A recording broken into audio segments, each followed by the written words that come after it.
Welcome to 90 Day Digest, the series where I sit through each week's 90-day episode and break it down so that you don't have to. You'll get all of the drama and none of the wasted time. Are you okay with all of that? So subscribe now and let's get into it. On today's episode, we will be discussing Season 8, Episode 2 of Before the 90 Days, titled Fasten Your Seatbelts. I'm starting to spiral a little bit. The first couple we will be discussing today is Rick and Trisha. Trisha, I'm 25 years old. Rick's cousin Mika takes Rick to the airport as he prepares to depart for the Philippines to meet Trisha for the first time. Today I'm leaving for Madagascar to go see my girl Trish for the first time. Rick is hopeful that Trisha will be his dream girl. My hopes is that Trisha turns out to be the dream girl that I think that she is. Who will be able to step into a motherly role for his two young sons, making them one big happy family. And she will want to come to the U.S., marry me, and we become a happy family. Meanwhile, in Madagascar, we finally meet Trisha for the first time and learn that she is a professional midwife. I'm a midwife because I love babies. We also learn that Trish is from a tribe called Antandrui, which she claims can be quite aggressive in nature. I come from a tribe called Antandui. It's a very aggressive tribe. She tells us that whenever they have disagreements inside the tribe, that they settle it with physical disputes. Watch out, Rick. When they don't like something, they will say, okay, let's solve it outside. Pa, pa, pa. Finish. Trisha tells us that her ex-boyfriend is the one who brought her to the capital city of Madagascar from her tribal village. My ex-boyfriend took me here to Antananarivo. She and her ex were together for a total of 3 years. My ex and we were together for 3 years. They ended up breaking up because she claims that he was cheating on her. A lot. She cheated so much, and I decided, no, this is not working anymore. She says that she loves Rick because of how endowed because of how responsible he is. The way he takes care of his kids, working, planning for the future, I love that so much. Rick tells us that he plans to come clean to Trisha about what he did during the 5-day time period that they didn't speak. I have to come clean and tell her everything that I did for those 5 days when she ghosted me. He says that he acted impulsively, which if watching 90 Day Fiance has taught me anything, it's that usually means cheating. I was just going through so much hurt and pain, and I know that I acted very impulsively. Being the pampered gentleman that he is, Rick decides to get a hotel for him and Trisha to stay at. I just check into the hotel that Rick got for us. The reason being that Trisha's place has no air conditioning or hot water. He told me that he doesn't like a house no AC, he doesn't like no hot water. Trisha is adamant that sexual chemistry is very important to her and Rick. Chemistry, sexual is very, very important to me, and it's very important to him also. And surely enough, they are planning to get it on the very first night. I'm about to claim my steak. Do you think you're gonna have sex tonight? Of course. Yes, I think so. At long last, Rick and Trisha finally meet for the first time at the airport and embrace. I'm so perfect, man. So beautiful. Oh, baby, don't cry. Oh, baby. Don't cry, baby. Just hold me, baby. Don't cry. How sweet. Oh, you're here. I'm here, baby. I'm here for you, baby. Trisha proceeds to ask Rick if he really loves her, and Rick tells her that now he really is sure. Do you love me? I love you so, so, so much. You sure? Yes, baby. Now I am sure. Yet, on the car ride to the hotel, Trisha accuses Rick of not trusting her, which if you watch my recap for episode 1, then you would know that is most certainly the case. You don't believe what I said, everything I say. She then proceeds to call him jealous, which is also likely considering he said in episode 1 that he fears Trisha might go back to her ex. You think? In a full-blown attempt to brush the issue aside and have a good night, Rick says it's just because he sees what a prize she is. And it works. Because I see what a prize that you are. And my feelings are so much deeper already. Finally, they get back to the hotel and take separate showers before engaging in a whole lot of stuff I can't show here. But let's just say they had a great night.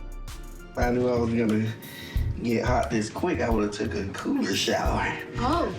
Oh my God! I'm about to claim my steak. Our next couple of the episode is one that we are being introduced to for the first time this season, and they are Aviva and Stig. He is a famous singer, rapper, and he is super well known in Belize. He's a really big deal. Yes, you heard that right. Stig is a famous musician in Belize, which of course means that he has beautiful women throwing themselves at him at all times. Stig has beautiful women throwing themselves at him 24/7. Aviva even says that he could have any woman that he wants. He could have anybody he wants, but apparently he wants me. Stig is beginning to remind me of someone, but I just can't put my finger on it. Aviva is 26 years old from Phoenix, Arizona, and she works as a dental assistant. I'm 26 years old and I'm from Phoenix, Arizona. She describes herself as a hopeless romantic. Some would say I'm a hopeless romantic or lover girl. Aviva's Aunt Spring lived in Belize at one point, where she went to visit her on vacation.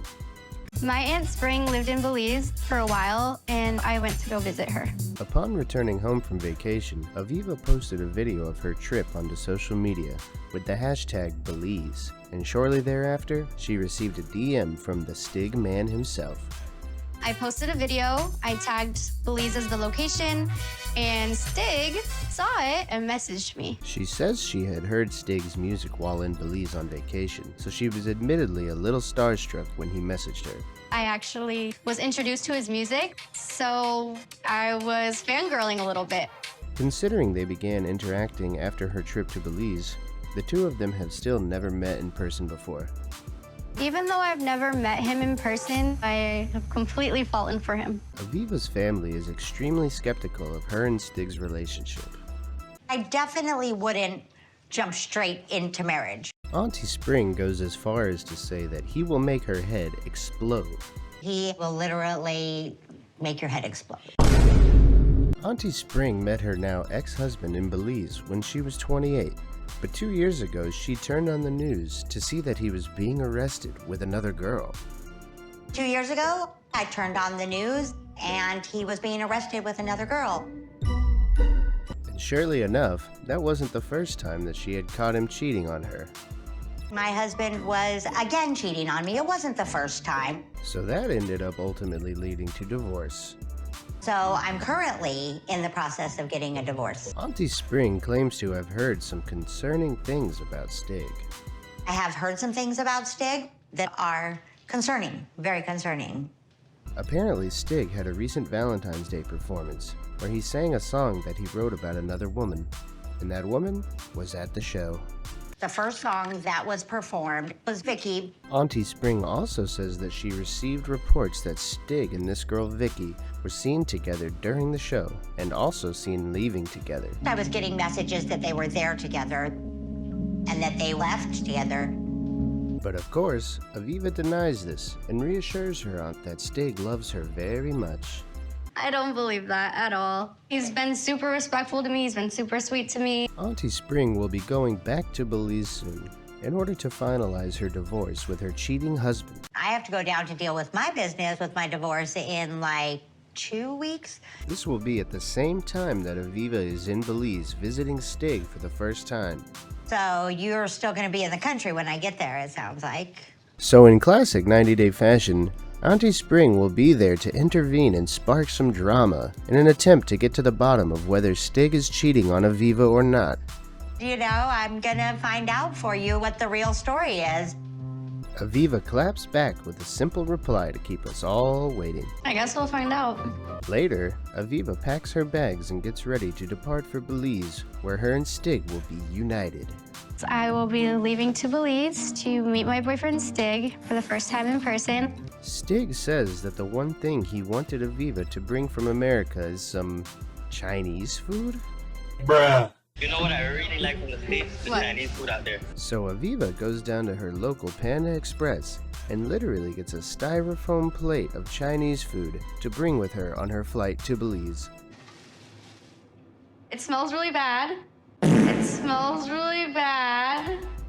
Meanwhile, Stig has no clue that Auntie Spring will be coming down to Belize to confront him. I don't want to tell Stig right away that my aunt is coming down to Belize. Aviva tells us that there is a small part of her that wonders if what Auntie Spring says could actually be true. There's definitely a small part of me that wonders if what my aunt is saying is true. The Chinese food she is bringing on the plane with her begins to leak on her back. She says that it smells terrible, but somehow still makes her hungry. Disgusting. How's your strip holding up? It's already leaking on me. It smells terrible, and I'm really hungry, so it's not helping. Are you okay with all of that? Our third couple of the episode is Forrest and Sheena. Forrest and Sheena do dancercise together I have these dancercise videos. in an effort for both of them to lose weight. Sheena is like, you know what, Forrest? I'm getting fat too. And out of shape. Let's do them together. We finally get Sheena's face revealed this episode, after being teased on episode 1. We can do this, Mama! We can do this! Shake it, booty, shake it! They talk about finding the alone time during their upcoming trip so that they can do the dirty. Maybe we can sneak out somewhere where Mom won't be able to find us for a little bit. Even though Forrest's parents will be accompanying him on his trip to visit Sheena, he is still concerned that they will get in his and Sheena's way. I'm afraid that my parents are going to be another obstacle in me and Sheena's way. Forrest tells Sheena about his mother's concerns about him wanting to stay in the Philippines longer than originally planned. And she was not happy to hear that I wanted to stay longer with you. In other words, Molly is not having it. She shut it down and she was completely against it. He says that it will be up to him and Sheena to convince his mother that him staying longer than planned is actually a good idea. It's going to be up to both of us to convince her that me staying longer is beneficial. Forrest then tells Sheena about his mother's concerns over Sheena's parents wanting to take control over their relationship. My mom is worried about your parents, wanting to control our relationship. He expresses Molly's issue with Sheena's parents taking the money he and Sheena have been saving on multiple occasions. How they want to just keep taking your money. Just keep taking your money. Forrest says he will tell Sheena's parents that he intends to take Sheena away from them. I can't wait to see that train wreck of a conversation. And I'm basically going to tell them that I'm taking you away from them. And to no surprise, Forrest suspects Sheena's family does not like him. I have the feeling they don't really like me. Gee, I wonder why. I'm taking you away from them. But Forrest is convinced they don't like him because he has made Sheena more independent from them. That's probably because I literally made Sheena independent from them. We learn that of the time of filming, Forrest is currently unemployed. I'm unemployed right now. But Sheena has apparently been saving up for their life together in America, if you actually believe that. Sheena has been working hard every day to save up for our lives together in America. Forrest claims it causes tension between Sheena and her family when she doesn't give them money. When Sheena stopped giving her parents money, it did definitely cause a lot of tension between both of them. Forrest attempts to scare us a little bit by telling us that the day he is set to leave for the Philippines, Sheena did some hardcore breakup level stuff. But Sheena did some hardcore breakup level stuff. Forrest says that a year ago she had saved $4,000 to put toward the K-1 visa process. A year ago, almost 2 years ago, she said that she had about $4,000 saved up. But she then confessed to him that she had given every last dollar to her parents. But last night, she let me know that she has been giving all her money to her parents this entire time. This is the third time that Sheena has lied about giving her and Forrest's savings to her parents. This is the third time Sheena has lied to me about, giving her parents money. Forrest is convinced that Sheena's parents were intentionally sabotaging their relationship by keeping Sheena financially destitute. I believe her parents were intentionally sabotaging us, making sure that she was as broke as possible. He says her parents threaten to throw her out on the street if she does not support them. She says her parents manipulate her and they threaten her every day with throwing her out on the street. Speaking of parents, Forrest says his mother Molly is like a hammer who likes to smash and destroy, yet he is still bringing her along for the trip. Where my mom is more of a hammer, likes to smash, likes to destroy. But that is because Molly is completely fed up with Sheena's lies. Once a person lies to me, especially to my face, and then lies again, that pisses me off. She thinks that Sheena is hiding even more secrets from Forrest, and that this is just the tip of the iceberg. There is more to this story. I know it. I can feel it in my bones. I personally think Molly is delightful and can't wait to see her and Sheena's parents meet face to face. She lies. To your face, lies, dishonesty, and it just, no. On their way to the airport, Forrest tries to ease his mother's concerns by blaming Sheena's controlling parents for their problems. He is truly the definition of a mama's boy. Imagine your parents go up to you and threaten to throw you out and basically make you homeless unless you give the money. Molly wants nothing more than to confront Sheena's parents in person so that they can get to the bottom of the situation. And that's why it's so important for me to go and talk to the parents. It's not right what they've been doing, and it definitely needs to be called out. Dev has been in Forrest's life since he was 12 or 13 years old, and Forrest considers him as a father. Dev has been in my life since I was 12 or 13, and I consider Dev to be 100% my father. Dev isn't much of a talker, but when he decides to speak, everyone listens. Dev doesn't really talk too much, but when he does, it's always very wise, and he's basically always on the money. Dev has never flown on a plane before, so Forrest asks him how he feels about it. So Dev, this is your first flight. How you feeling about it? Well, kind of scary. Yeah. Molly then proceeds to make things awkward by asking Dev if he wants to join the Mile High Club. I can only assume Molly is already a member.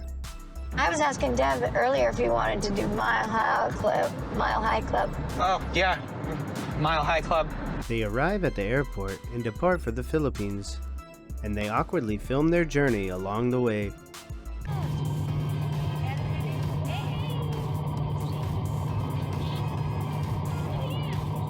After landing on their first layover flight, Dev earns his wings. We get an intimate flashback moment with Forrest where he goes into detail about his past heartbreak. The last time I put my heart on the line like this, it didn't end very well. Just a few short years after high school, Forrest met a woman on a karaoke website. A few years after high school, I met a woman from Indonesia on a karaoke website. Against his mother's wishes, he flew to Indonesia to see her. So, against my mother's wishes, I flew out there. The girl got Forrest a hotel room, but they apparently didn't talk much during the trip, and it's unclear if they even met. She had got me a room to sleep in, and that's kind of where I stayed. We didn't really talk much. And yet, somehow this girl managed to steal $2,000 from him. Sound familiar? I brought $2,000. She took it all, she exchanged it, and kept all the cash. Surely enough, Forrest returned home feeling tricked. I was upset with myself with going there and doing all this and being tricked and fooled. Are you okay with all of that? We meet Sheena for the first time and discover that she has been a licensed veterinarian for over 10 years. I'm working as a licensed veterinarian for more than 10 years. Sheena admits that she watches Forrest on his security cameras, even when he doesn't know that she is. But let's be real, he probably enjoys that. Do you ever watch Forrest and don't let him know that you're watching him? Actually, yes, I do. Sheena goes into detail about her and Molly's tumultuous relationship.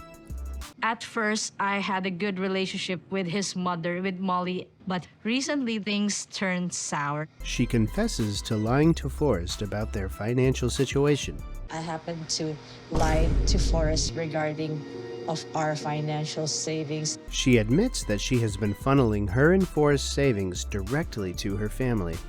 I had been giving this money for my family. She believed that Forrest would keep their financial details between the two of them and not involve his mother, Molly. I was expecting that Forrest would talk about this between me and him. Sheena claims that the moment Molly got involved, problems began.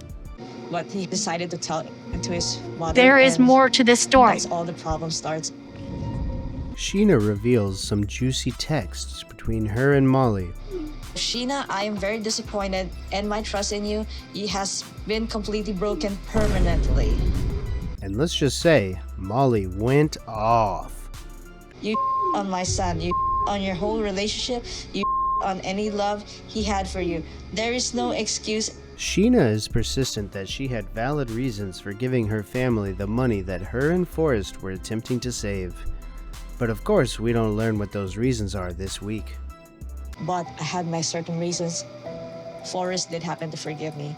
She is still left with concerns over her and her family's meeting with Molly and her subsequent attempt to break her and Forrest's relationship apart. I heard that kisses are salty and kind of sweet at the same time, kind of like a caramel. Speaking of relationships breaking apart, that leads us to our final couple of the episode, Emma. You know, and it's like I just got off a 20-hour flight. And Zead. I'm Muslim. I respect my religion. Zead claims that he told Emma about his boundaries when it came to public displays of affection, and that she knew he could only hug her and kiss her on the cheek. I told him we can hug each other, we can give kisses in cheek. He also claims that she completely understood this.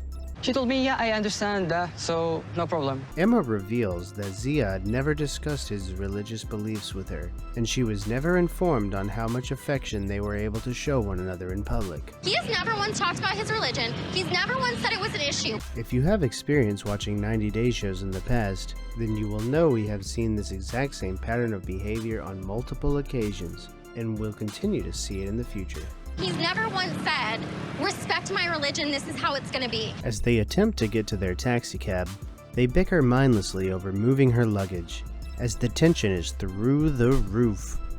I'll hold the flowers. No, just I don't need your help. Just take it. I don't need your help. Just go, Zead. Just make it. These two are incredibly stubborn. Come on. Go. After Come on. you. No, just come. After you. Come. Emma begins to question herself and their relationship, and it's only the first day. Part of me is thinking, did I come all this way for no reason? But she somehow manages to reassure herself that the good moments will outweigh the bad. I've seen how we are when things are perfect, and, you know, I have real, genuine feelings for him. Somewhere out there, her sister Izzy is rolling her eyes. You know, maybe we just need to get through this moment and see what happens the rest of the time I'm here. As tensions settle down, on the way back to the hotel, Emma asks Zead if he will be staying with her on their first night. Are you still gonna stay with me at the Riyadh tonight? To which he confirms, but he will be sleeping in a different room, of course. Yeah, but in another room. Why? By myself. Zead says that he can't sleep with Emma because she is not his wife yet. I can't sleep with you. I can't. You're still my girlfriend, not my wife. Zead, are you serious right now? Emma is unwavering in her conviction that Zead was telling a different story before she arrived. You're saying everything completely opposite what you said before I got here. They arrive at the hotel, and Zead gives her a bracelet. This is a gift for you. For me? Yeah, I hope you will like it. And of course, Emma requests he put it on her in a romantic way. Put it on me. Be romantic.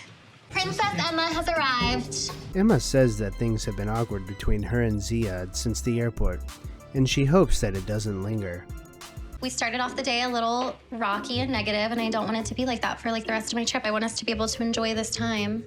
because I love you and I want us to have like a fun trip together. They have dinner together on their first night, which is a traditional Moroccan dish made by the housekeeper, Kabira. كبيرة. السلام عليكم. لاباس عليك؟ الحمد لله. بخير. لاباس. شكرا. Their dinner conversation begins with them talking about how they met on a dating app, and Zead initiated the conversation. I remember it's me who sent you the first message. And Emma talks about how Zead gave her butterflies. I did look forward to your messages. You gave me butterflies. Emma has had it with small talk and decides to ask Zead for more clarification about their relationship. So what's the standard for us? Boyfriend, girlfriend? Zead clarifies for the umpteenth time that they cannot do anything more than hug and kiss on the cheek. We can't make more than hugs or kiss and cheek until we get married. Emma mentions how they discussed this topic on multiple occasions. We would talk about this all the time. I've sent you nudes before. We would talk about sleeping in the same bed, but then I come here and that's all changed. Are you okay with all of that? Zead claims that talk and reality are two different things, aka he's a liar. Talking is something and the reality is something.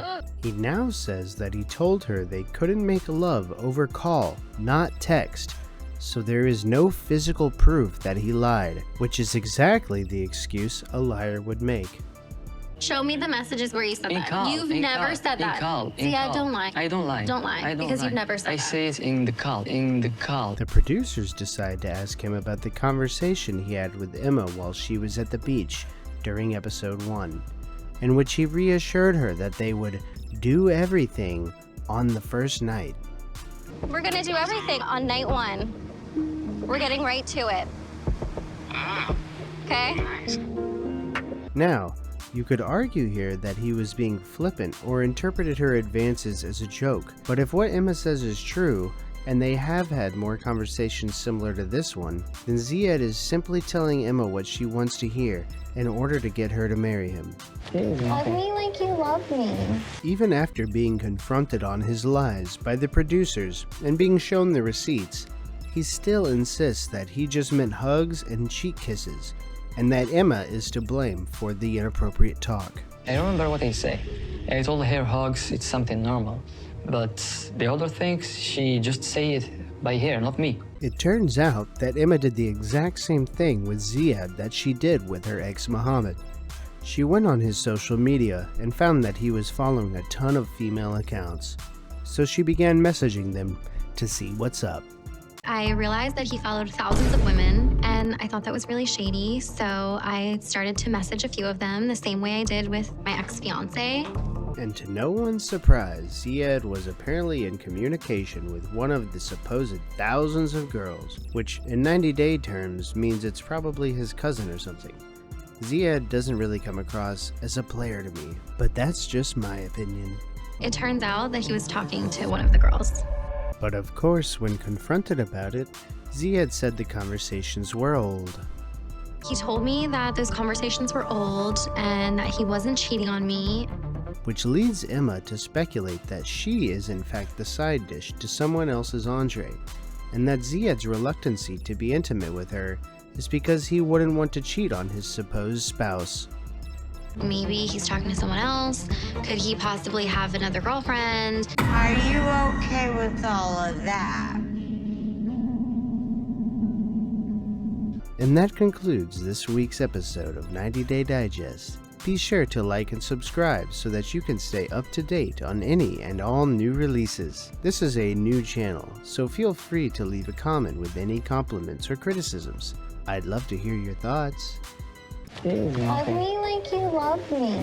Thank you, and see you on the next one. It's going to be very hard.